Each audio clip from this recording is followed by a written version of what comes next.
강의안 다 받으셨죠? 지난주에 이어서 제1과 성경 이해 기초에 관한 이야기를 오늘까지 다루도록 그렇게 하겠습니다. 자, 저를 보시고요. 여러분들에게 퀴즈를 내도록 하겠습니다. 성경은 모두 몇 권으로 이루어져 있죠? 66권으로 이루어졌죠. 구약 성경은 39권, 신약은 27권으로 이루어졌습니다. 쉽게 외우는 방법은 39, 27 이렇게 외우면 쉽게 외울 수가 있습니다. 지난주에 우리가 성경의 구조에 관한 이야기를 다루고 마무리를 지었는데요. 한 번 더 복습을 해보도록 그렇게 하겠습니다. 여러분들에게 나누어 드렸던 유인물을 참조하시면 좋겠습니다. 자, 구약은 총 39권으로 이루어져 있는데요. 크게 4개의 주제로 엮어져 있다고 말씀을 드렸습니다. 가장 먼저 율법서가 있습니다. 율법서는 바로 모세오경이 여기에 속합니다. 율법을 기록해 놓았다 그래서 율법서라고 기록했고, 모세오경은 모세가 기록한 5가지 경전이다 라고 해서 모세오경이라 부릅니다. 자, 모세오경 율법서에는 총 5권이 속해 있습니다. 같이 해보겠습니다. 시작. 창세기, 출애굽기, 레위기, 민수기, 신명기까지 5권이 바로 율법서 모세오경에 속합니다.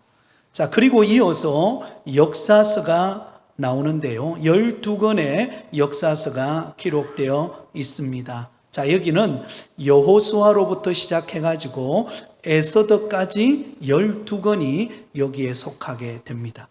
그리고 난 다음에 이어서 나오는 것이 뭐죠? 시가서 5권의 시가서가 있는데요. 같이 해보겠습니다. 시작.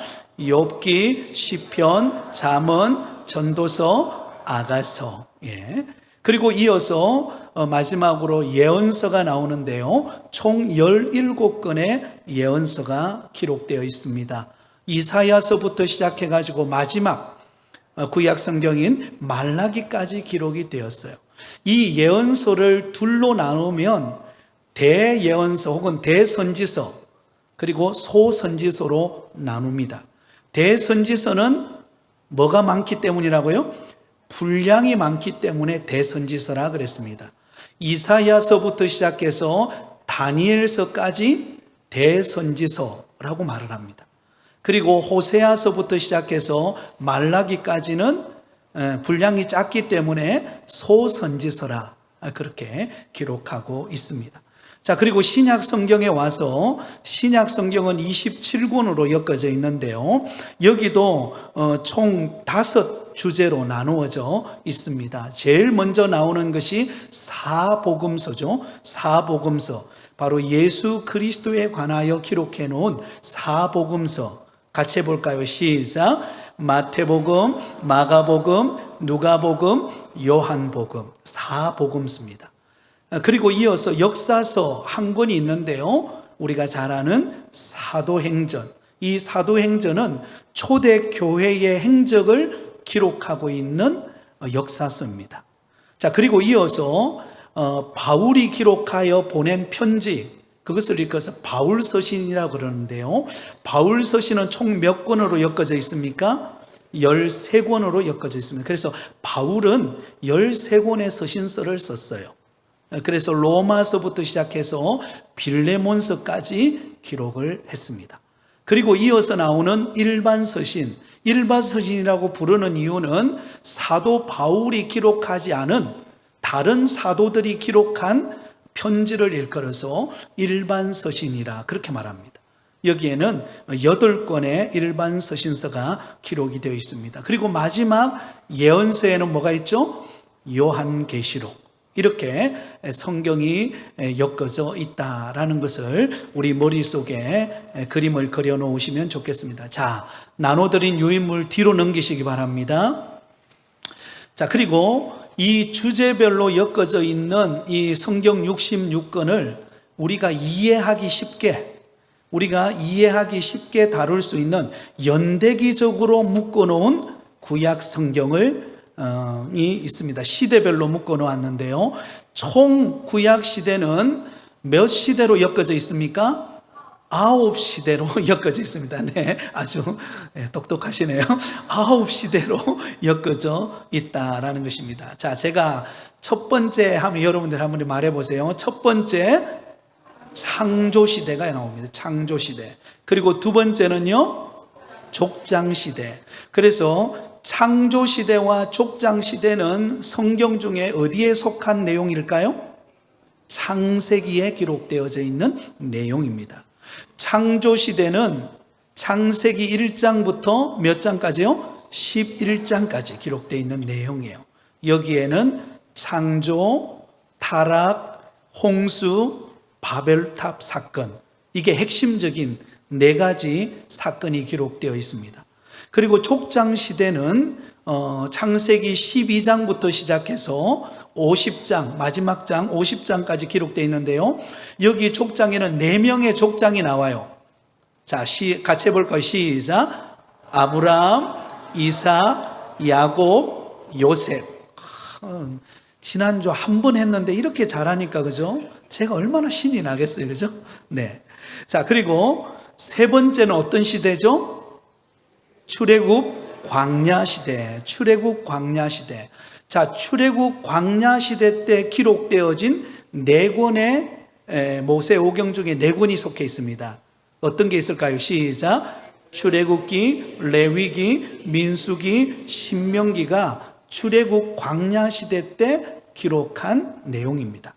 자, 그 다음에 4번째는 무슨 시대죠? 정복 시대, 가나안 정복 시대. 가나안 정복 시대를 다루고 있는 성경책은 어떤 성경책입니까? 여호수아서입니다. 여호수아서. 여호수아서가 바로 이 가나안 정복 시대를 다루고 있습니다. 그 다음에 5번째는 무슨 시대죠? 사사시대. 자, 여러분 입술을 여시기 바랍니다. 네, 말할 때 같이 따라해야 잘 외워져요. 그죠? 자, 5번째는 무슨 시대라고요? 사사시대. 사사시대. 사사시대는 사사들이 치리한 시대를 말합니다. 자, 여기에는 2권의 책이 이 사사시대 때 쓰여졌어요. 어떤 책이 쓰여졌나요? 사사기서와 룻기서. 사사기와 룻기서가 바로 이 사사시대 때 기록되어진 내용입니다. 그 다음에 6번째는 무슨 시대죠? 네, 통일왕조시대 혹은 단일왕국시대가 여기에 속해 있습니다. 자, 여기에는 역사서들이 기록이 되어 있고 또 그 다음에 시가서도 여기에 속해 있는데요. 통일왕국시대 때 기록된 역사서는 그 위에 나오죠. 역대상, 사무엘상, 사무엘하까지가 바로 이 통일왕국시대 때에 기록된 역사서입니다. 그리고 이때 기록된 시가서에는 시편, 잠언, 전도서, 아가서가 기록되어 있습니다. 시편은 주로 누가 쓴 내용이죠? 다윗이 73편의 시를 썼죠.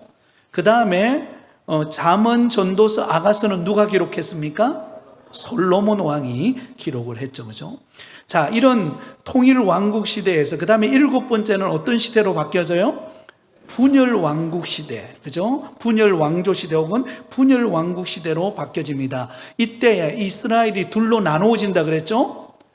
어떻게 나누어집니까? 북이스라엘과 남유다로 나누어집니다. 북이스라엘과 남유다로 나누어져요. 북이스라엘에서 기록한 예언서는 아모스, 호세아, 이 2권의 예언서가 북이스라엘을 배경으로 기록한 예언서입니다. 그리고 남유다에 기록한 역사서가 있죠. 열왕기상, 열왕기하, 역대하, 이때 기록됐습니다. 그리고 예언서에는 밑에 쭉 나오죠. 이사야부터 시작해가지고 미가, 스바냐, 하박국, 나움, 예레미야, 에가, 요나, 요헬, 이때 기록이 됐습니다. 자, 그러면 질문하겠습니다.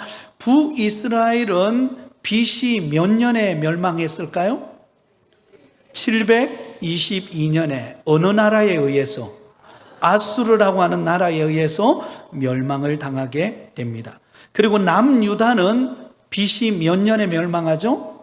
586년에 어느 나라에 의해서요? 바벨론 제국에 의해서 멸망을 하게 됩니다. 멸망하게 되면서 이제 포로 시대가 들어가죠. 그죠? 여덟 번째는 바벨론 포로 시대, 그죠? 포로 시대. 이 포로 시대 때 기록되어진 예언서가 있습니다. 에스겔, 다니엘, 오바다. 이게 바로 포로 시대 때 기록된 예언서입니다. 그리고 마지막, 여러분 BC 538년에 고레스, 페르시아 왕이었던 고레스 왕이 칙령을 내립니다. 어떻게 해요? 고향으로 돌아가라. 예, 포로들을 고국으로 돌려보내요. 그러면서 포로 귀환 시대가 열리게 됩니다. 마지막 아홉 번째죠, 그죠? 포로 귀환 시대 혹은 예루살렘 수복 시대, 그렇게 말을 합니다. 이때 기록되어진 역사서는 에스라, 느헤미야, 에스더, 그리고 예언서는 학개, 스가랴, 말라기. 자, 이 포로 귀환은 총 3번에 걸쳐서 이루어져요. 그죠? 거기 기록되어 있죠. 1차 때는 누가 인솔 합니까? 서룹바벨이. 몇 년도예요? BC 538년에. 두 번째 2차 포로 귀환은 누가 인솔합니까? 에스라가 BC 458년에. 그리고 세 번째 누가 인솔하죠? 느헤미야가 BC 444년에 인솔합니다. 우리 옆 사람에게 박수 한번 쳐주세요. 잘하셨습니다. 자, 이제 구약 성경이 눈에 딱 들어왔죠. 자, 이제 여러분 1페이지 강의안을 보시기 바랍니다. 자, 거기에 보면 이번에 성경의 구조가 나오죠, 그죠? 성경을 이해하려면 먼저 성경의 구조를 알아야 된다. 조금 전에 우리가 다루었던 내용인데 약간 수정할 게 있어서 그게 여러분 볼펜을 가지고 기록하시기 바랍니다. 자, 구약이 예수님 이전 시대, 그죠? 장차 오실 메시아에 대한 기록이 구약 성경인데 총 39권으로 기록되어 있죠. 옆에다가 적어 놓으시기 바랍니다. 구약 성경은 어떤 언어로 기록되었을까요? 히브리어입니다. 히브리어로 구약이 기록이 되어 있습니다. 히브리어로 구약이 기록이 되어 있어요.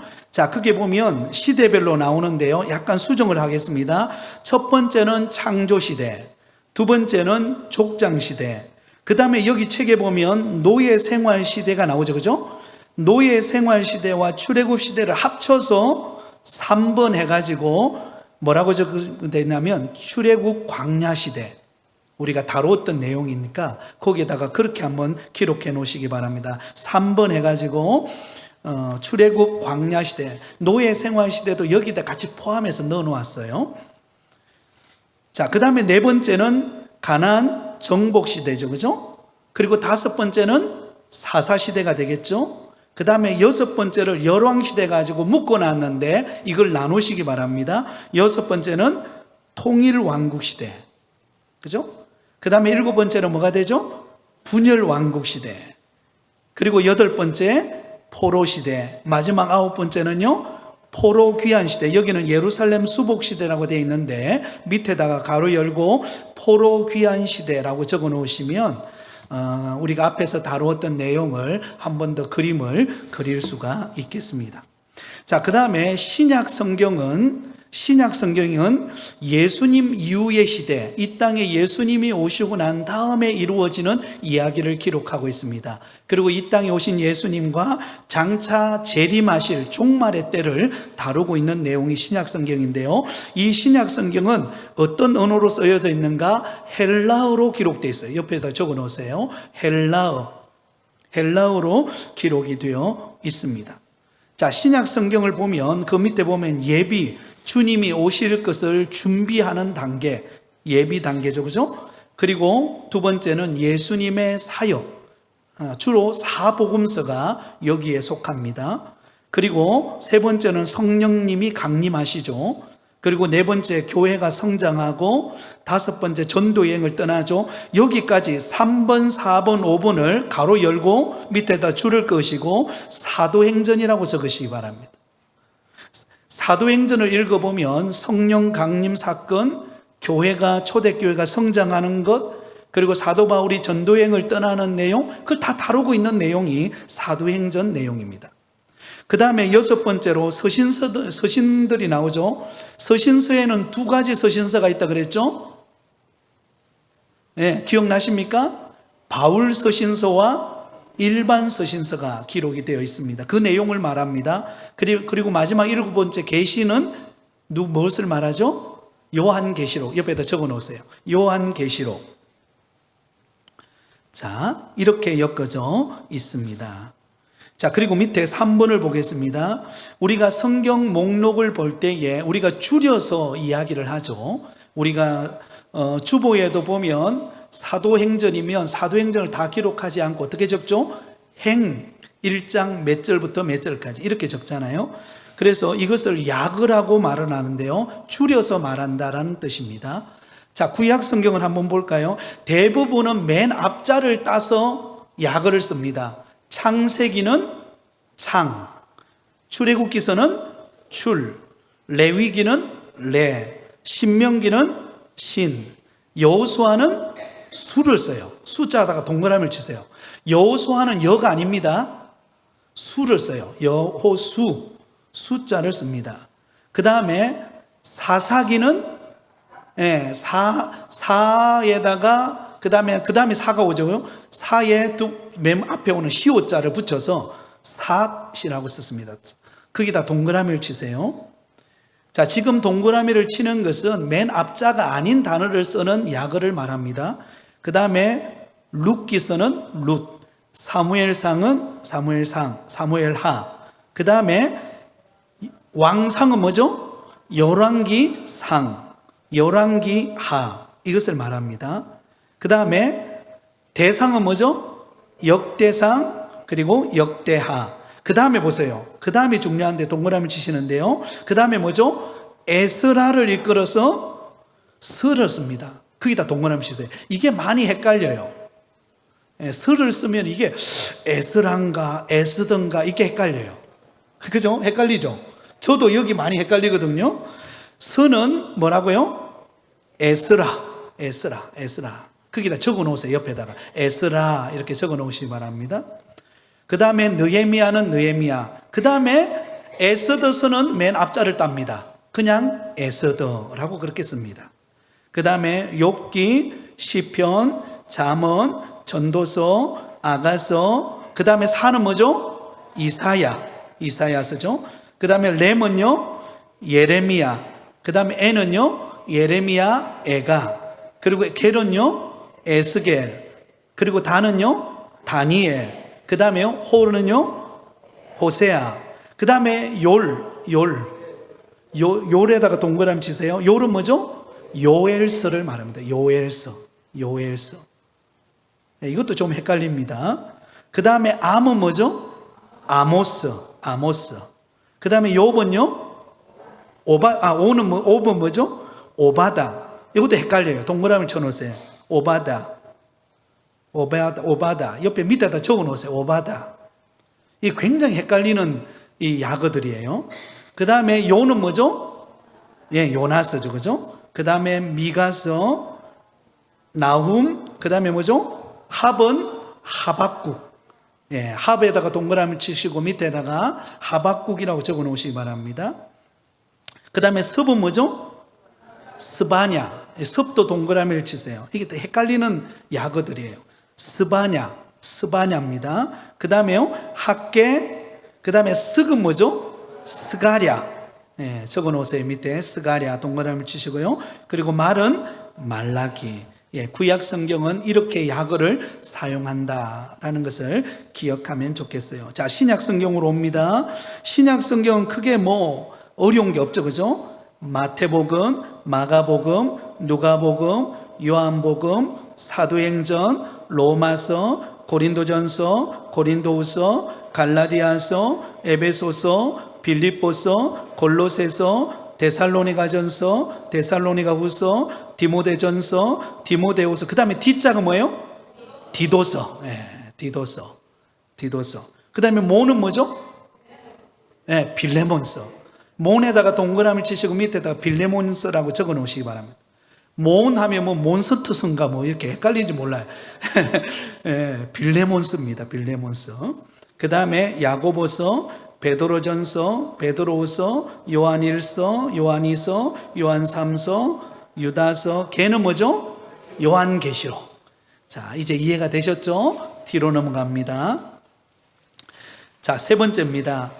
우리가 성경을 볼 때에 우리가 어떻게 접근할 것인가, 크게 두 가지 접근 방법이 있습니다.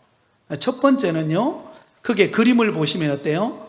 비행기를 타고 높은 곳에 올라가서 아래 놓여져 있는 들판과 들녘과 그리고 나무들을 한꺼번에 보는 이것을 일컬어서 종합적 접근 방법이라 그래요. 종합적 접근 방법. 그러니까 무슨 말인가 하면 성경 전체를 한눈에 내려다보는 관점, 이것을 종합적인 접근 방법이라 그래요. 지금 우리가 다루고 있는 성경의 구조, 연대기적 관점, 이것은 다 어떤 관점으로 바라보는 거예요? 종합적인 접근 방법으로 바라다보는 관점입니다. 자, 그 다음에 분석적 접근 방법이 있어요. 분석적 접근 방법은, 이것은 성경 안으로 들어가서 세부적으로 관찰하고 살펴보는 것을 말합니다. 그게 보면 트랙터가, 그죠? 논을 갈고 있잖아요.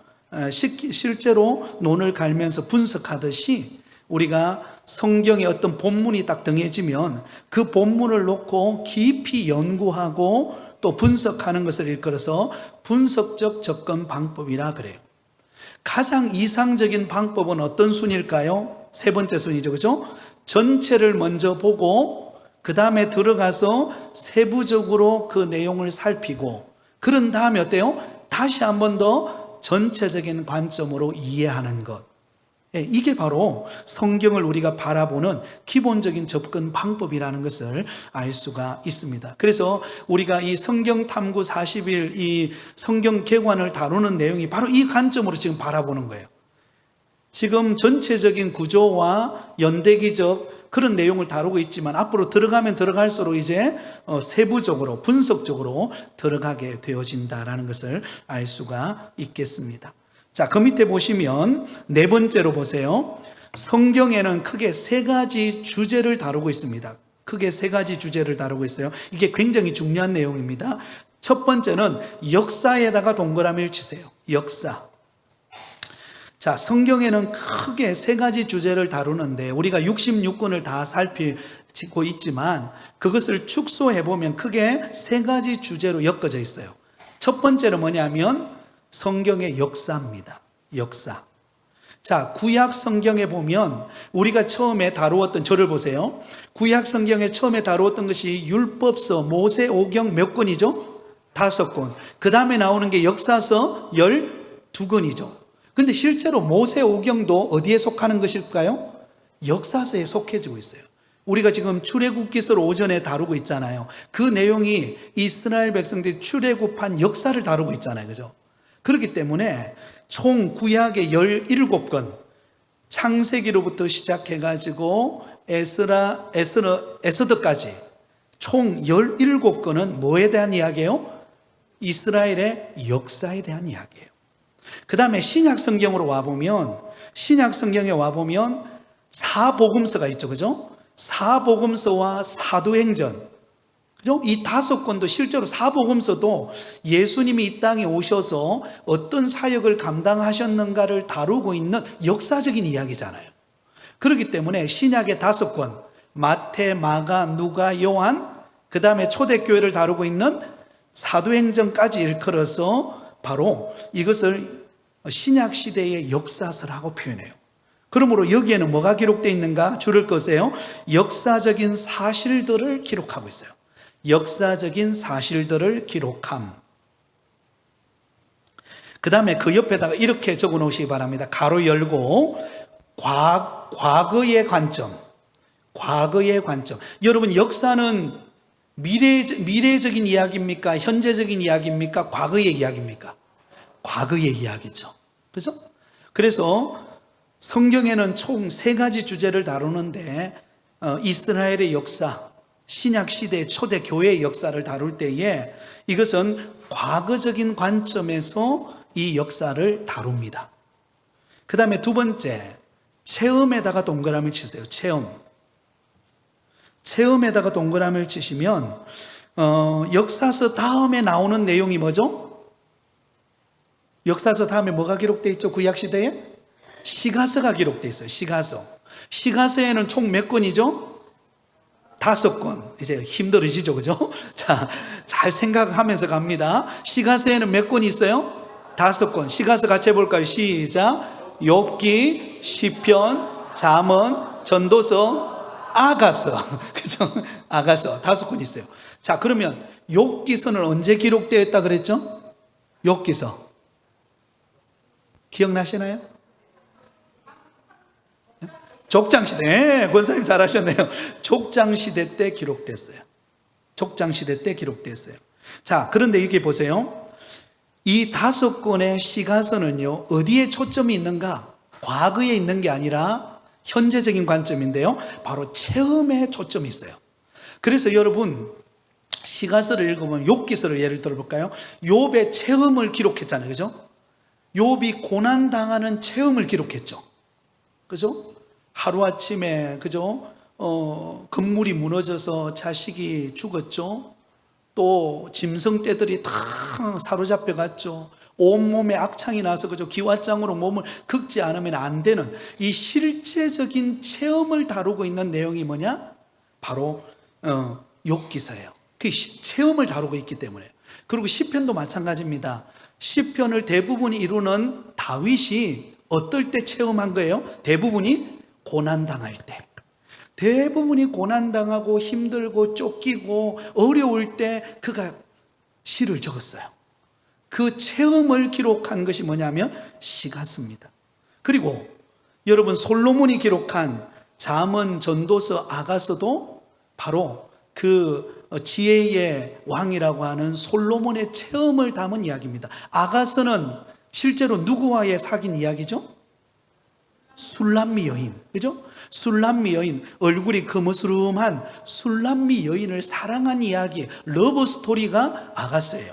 그 체험한 이야기예요. 자, 그러므로 신약 성경에도 보면 신약의 역사서가 이루어지는 21권, 21권은 뭐죠? 서신서를 말합니다. 밑에 적어 놓으세요. 21권은 서신서. 사도행전 다음에 나오는 바울 서신 13권하고 그 다음에 일반 서신 8권. 이게 뭐냐면 편지잖아요. 편지는 뭐예요? 체험 이야기죠. 체험한 이야기. 그 내용을 21권 다루고 있는 서신서 내용을 말합니다. 자, 그래서 그 옆에다가 가로 열고 이렇게 적으시기 바랍니다. 현재의 관점. 현재의 관점. 제가 조금 이따 이 내용을 굉장히 중요한 내용이기 때문에 다시 말씀을 드릴게요. 자, 그 다음에 세 번째, 예언에다가 동그라미를 치시기 바랍니다. 예언. 예언은 과거를 예언할까요? 현재를 예언할까요? 미래를 예언할까요? 미래적인 예언이죠. 그래서 구약의 나머지 17권은 예언서 혹은 선지서라고 말하죠. 여기는 미래의 예언을 담고 있어요. 구약 시대의 미래의 예언을 담고 있는 책이 17권의 바로 예언서 혹은 선지서를 말합니다. 그리고 신약 성경의 마지막 한 권은 뭐죠? 계시록, 요한계시록. 이것도 예언서예요. 자, 그러므로 그 옆에 가로 열고 미래의 관점이라고 적으시기 바랍니다. 미래의 관점. 자, 이제 저를 보세요. 자, 이제 저를 보세요. 이 내용이 왜 중요한가를 보세요. 자, 우리가 때로는 신앙생활을 하다 보면은요, 신앙생활을 하다 보면 처음 우리가 뜨거웠던 은혜의 순간들이 있잖아요. 그죠? 근데 우리가 한 20년, 30년 지나다 보면은 그 처음에 뜨거웠던 첫사랑, 그런 은혜들은 사실 대부분 식습니다. 그죠? 오랜 시간이 지나면 식어요. 그래서 가끔씩 우리가 오랜 신앙생활을 하다 보면 우리 마음속에 어떤 마음이 드는가 하면, 내가 처음 주님을 만났을 때, 처음 주님의 은혜를 깨닫고 처음에 뜨거웠던 그 열정을 회복하고 싶은 과거의 내 인생의 신앙의 역사를 되돌아보고 싶을 때가 있나요, 없나요? 이 대답이 좀 이때는 좀 커져야 제가 이게 신나게 이야기하는데요. 때로는 내 믿음이 식어질 때 과거에 내 뜨거웠던 신앙을 회복하고 싶은 마음의 열정이 있습니까? 없습니까? 있어요. 아멘. 야, 역시 다릅니다. 그때 보아야 될 책이 주로 어떤 책일까요? 역사서예요. 그때 역사서를 보세요. 제가 지금 그걸 이야기하고 싶은 거예요. 우리가 때로는 처음 사랑, 열정이 식어지고 어려워질 때, 그래서 여러분 가끔씩 그 상담하는, 부부 상담을 하시는 분들도 서로 부부가 서먹해질 때 하나의 그 숙제를 내는데요, 처음 만났던 때 있잖아요, 그죠? 처음 만났던 장소에 한번 데이트를 해보게 합니다. 오래 되셔가지고 별로 감각이 없으시죠? 신혼부부에 해당하는 이야기입니까? 그 가는 거예요. 아, 제 이야기를 지금 안 해야 되는데 저 뒤에 눈총을. 예. 제가 아내한테 그 사랑한다고 프로포즈를 했던 곳이 어딘지 여러분 모르시죠? 예, 제가 알려드릴게요. 태종대예요, 태종대.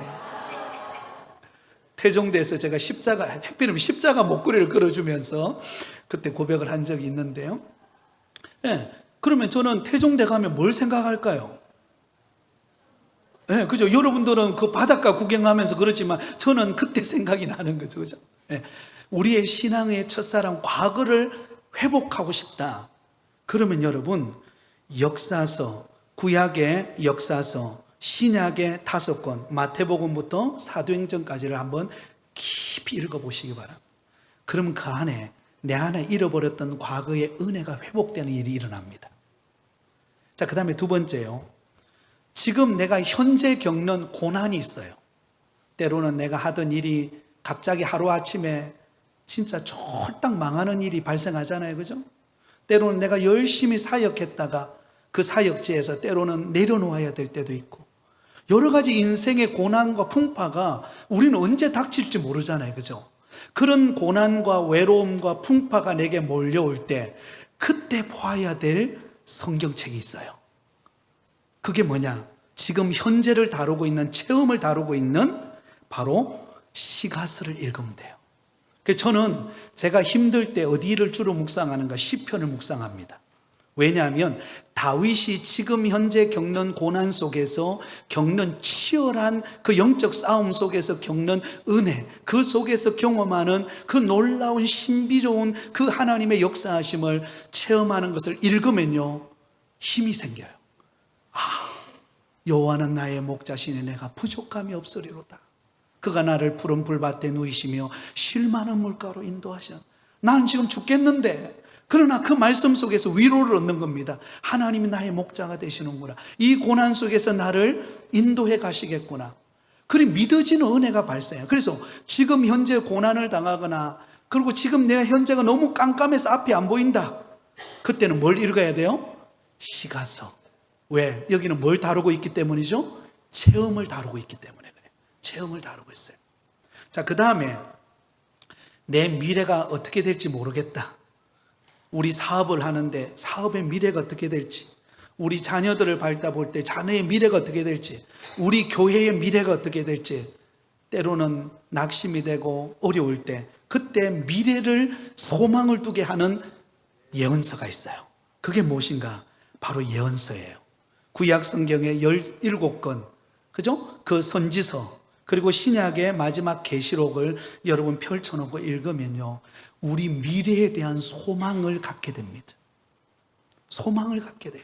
내가 너희를 향한 생각은 재앙이 아니라 미래와 희망을 주는 것이니라. 이렇게 말씀하는 말씀이 우리에게 임하잖아요, 그죠? 그런 것처럼 예언서를 읽으면 우리 미래가, 암담했던 미래가 밝게 먹구름이 거쳐지는 그런 은혜를 경험하게 됩니다. 그럼 여러분 성경을 읽을 때 물론 다 읽어야 되지만 특별히 내게 지금 내가 겪는 나름대로의 고민들이 있잖아요.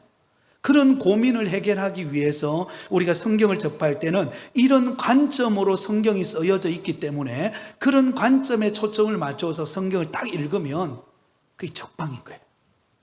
그게 내게 큰 힘이 되고 그때 눈이 열리는 역사가 일어나게 됩니다.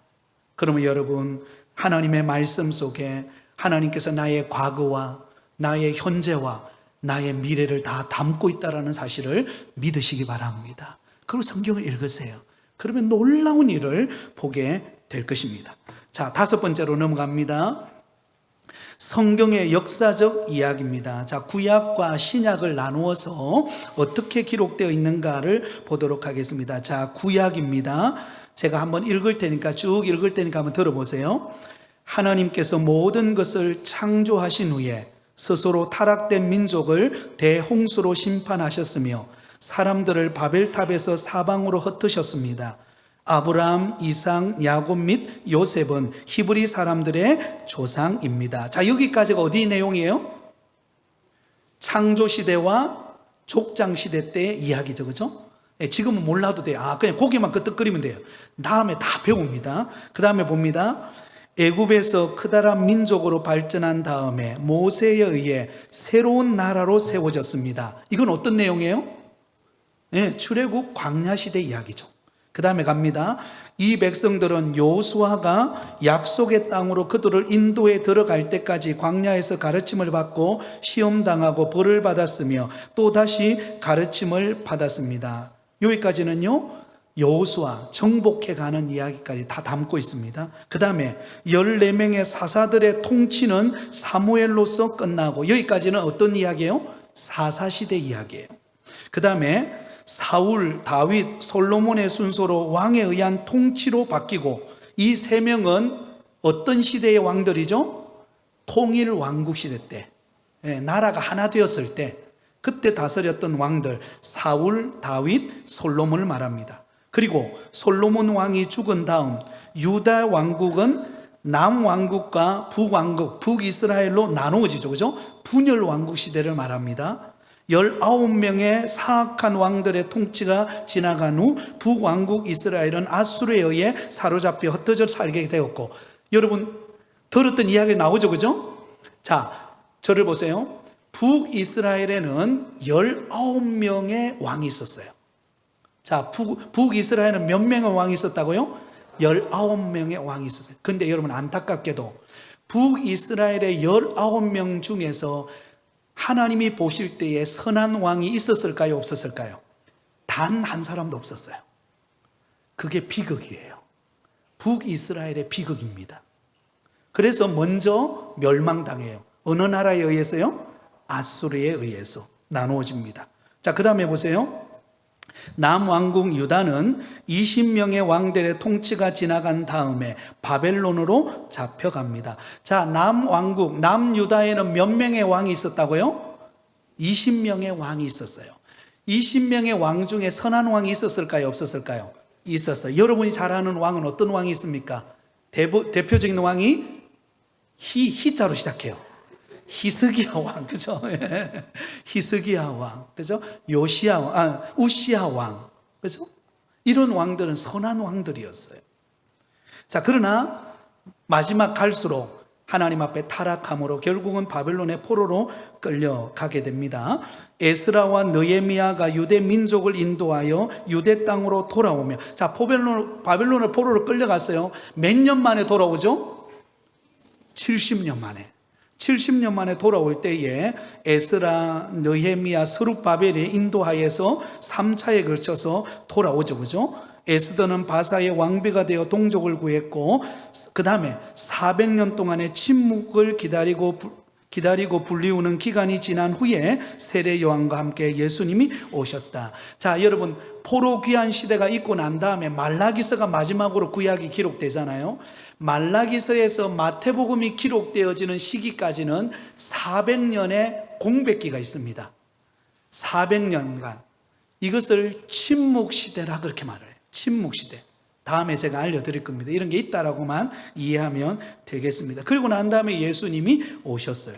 자, 신약으로 가겠습니다. 3페이지입니다.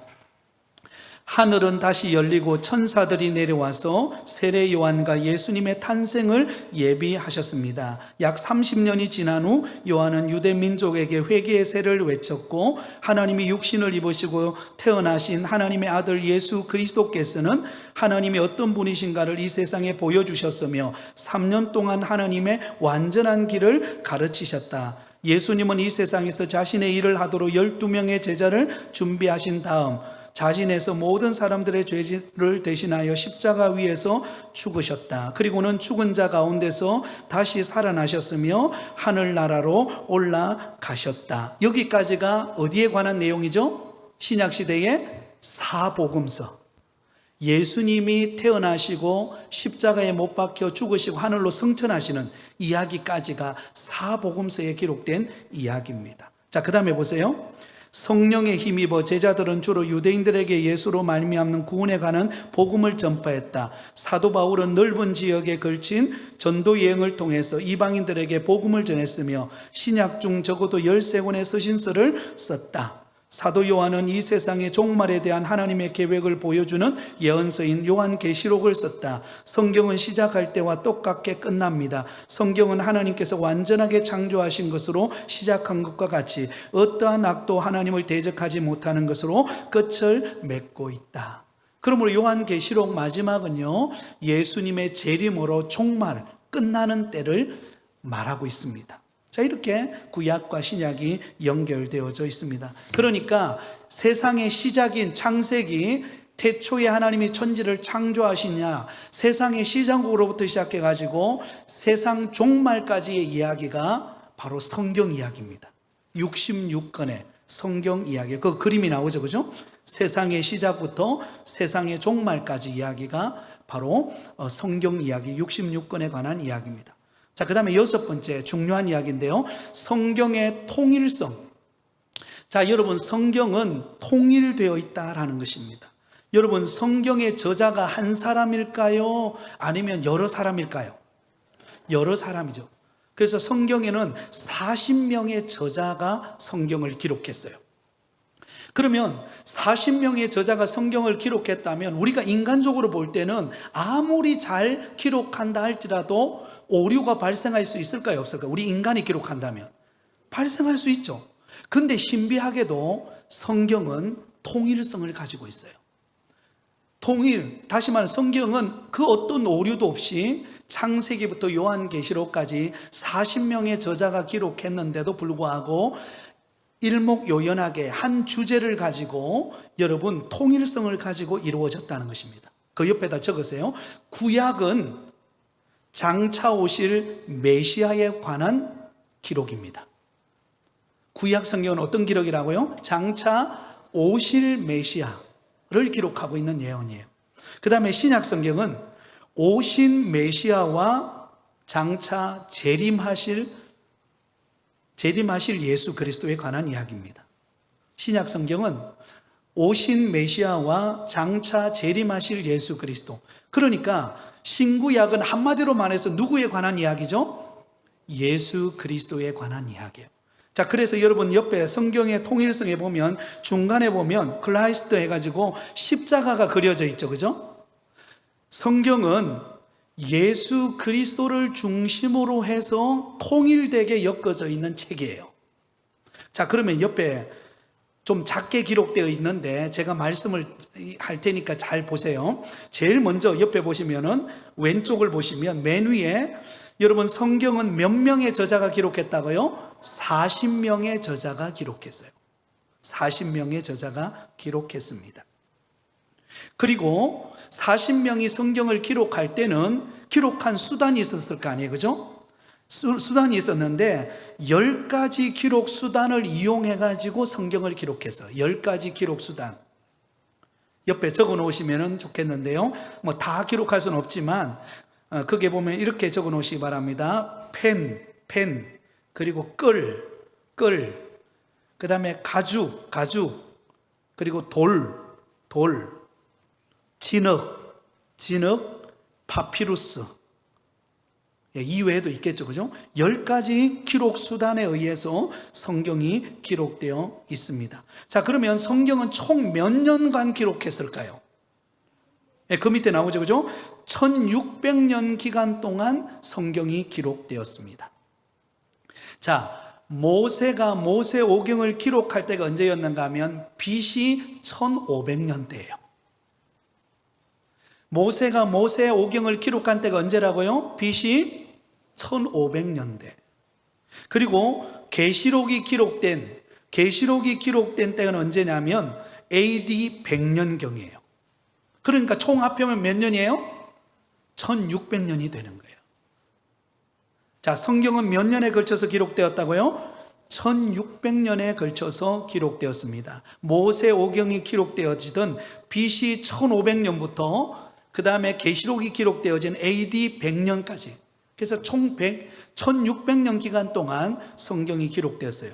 그러면 성경의 총 장수는 몇 장일까요? 1189장입니다. 자, 이 정도는 우리가 좀 알아놓으면 좋겠죠, 그죠? 맨 밑에 나오죠? 1189장이 성경에 기록되어 있습니다. 그 다음에 반대편으로 이제 오른쪽으로 갑니다. 오른쪽에. 자, 이 성경은 총 3개의 언어로 기록이 되어 있어요. 첫 번째 구약은 제가 이야기했죠. 뭘로 기록되어 있다 그랬죠? 히브리어로. 히브리어. 그 다음에 두 번째는요, 헬라어. 그 다음에 세 번째 하나 더 기록된 게 있어요. 아람어. 이 아람어를 시리아어라고도, 고대 시리아어라고도 그렇게 말하는데요, 이 3가지 언어로 성경이 기록되어 있습니다. 자, 그 다음에 그 밑에요, 성경에 등장하는 총 인물이 몇 명인가? 2930명이에요. 자, 성경에 총 등장하는 인물이 몇 명이라고요? 2930명입니다. 그 다음에 성경이 66권으로 기록되어 있고요, 그죠? 그 다음에 모든 주제는 어때요? 주제는 다르죠, 그죠? 주제가 다르죠.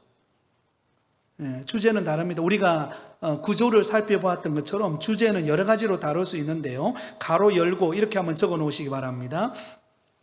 시로 기록된 곳에 있어요. 시, 그 다음에 산문, 그 다음에 소설, 묵시, 자서전, 학술서, 역사서, 뭐 이런 게 있다라고 이해만 하면 되겠습니다. 시, 산문, 소설, 묵시, 자서전, 학술서, 역사서 등 이렇게 기록이 되어 있습니다.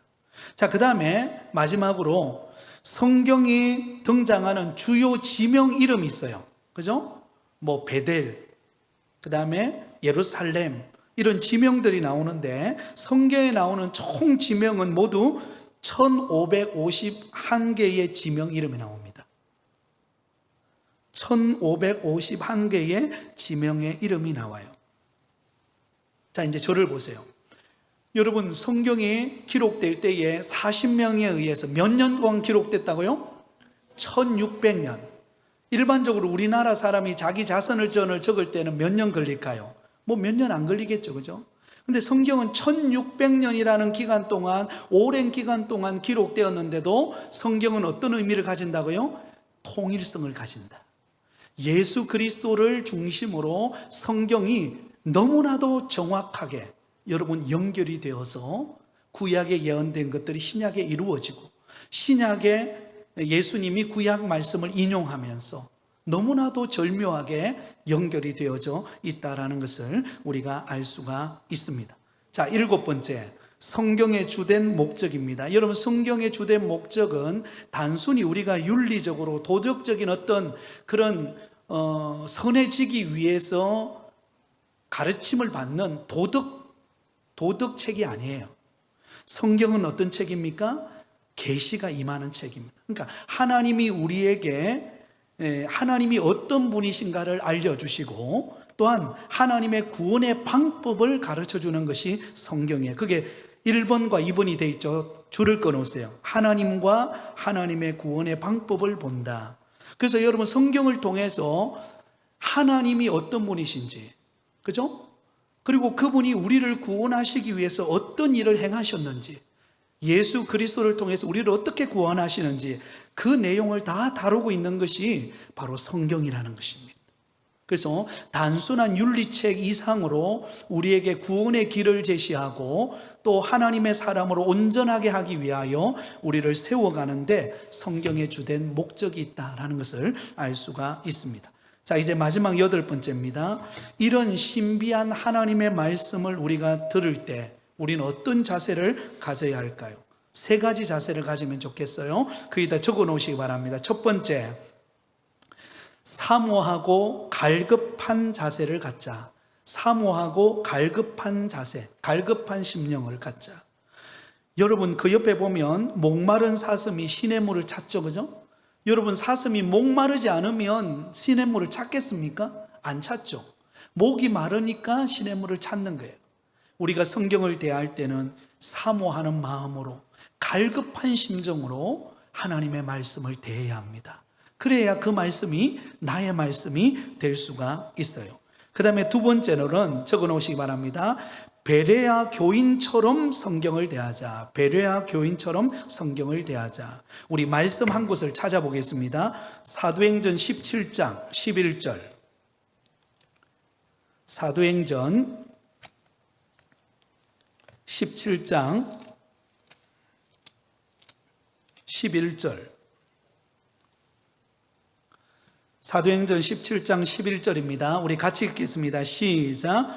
베레아에 있는 사람들은 데살로니가에 있는 사람들보다 더 너그러워서 간절한 마음으로 말씀을 받고 이것이 그러한가 하여 날마다 성경을 상고하므로.